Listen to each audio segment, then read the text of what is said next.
I'm back and I thought like I'm gonna do a number of common medications, and the first medication that came to mind was obviously paracetamol, because if you live in an Asian household, you know it's literally used like dessert.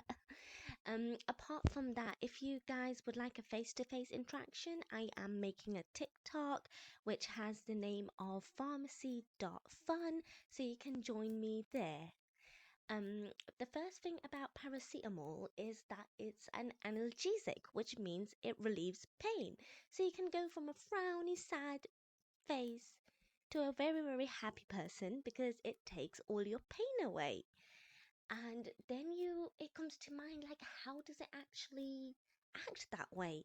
So for that, there's like two types: there's non-opioid drugs and opioid drugs. Now non-opioid, as you can see that wonderful cute skeleton over there waving at us, um they act on the muscular skeleton conditions, like that's what they deal with, like the bones and stuff. And opioid are visceral origin, that means the organs all inside us. I hope no one else has organs lying outside, but yeah. So thinking of the mechanism, how does paracetamol actually work?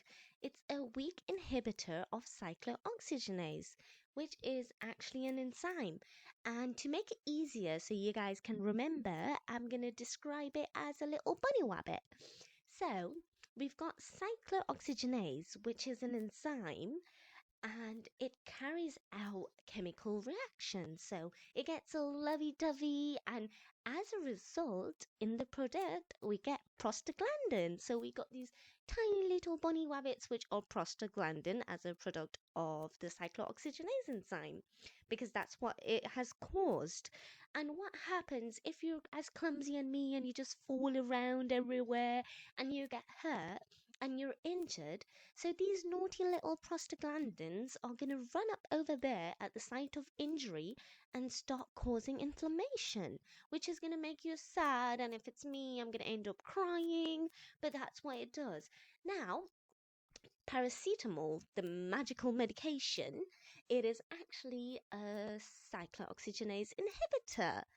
So, as I mentioned before, like I was describing bunny rabbits, the cyclooxygenase, it's going to end up in the production of prostaglandin.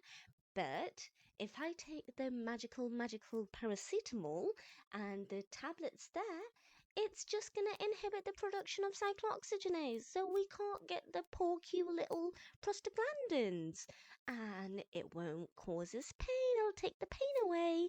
So that's the plus side of it. Now, there are two types of cyclooxygenase that I'm mainly going to discuss here.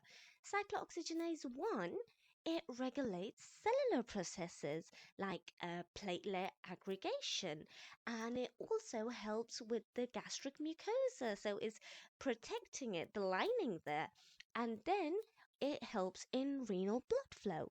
And then we've got cyclooxygenase 2, which is actually an inducible enzyme, and it's present in the brain, which mine sometimes tends to work, and I make a video, and it's in the kidney, and it's also present in the bones, right? Like I said, in the musculoskeletal origins, right? And it's also in the female reproductive organs. So basically, what paracetamol does, it inhibits the COX-2 enzyme, right? And that's why it's used as a first-line analgesic, because it doesn't mess up the gastric mucosa, and your stomach remains protected, unlike other NSAIDs, which can like mess it up. But on the sad side of it, if you overdose on paracetamol, it can cause a lot of liver damage, and you can end up grumpy like this poor little grumpy cat here. Right. If you enjoyed the video, do give me a follow and a like. And I think I'm gonna do citalopram next, and that's all for now. Bye.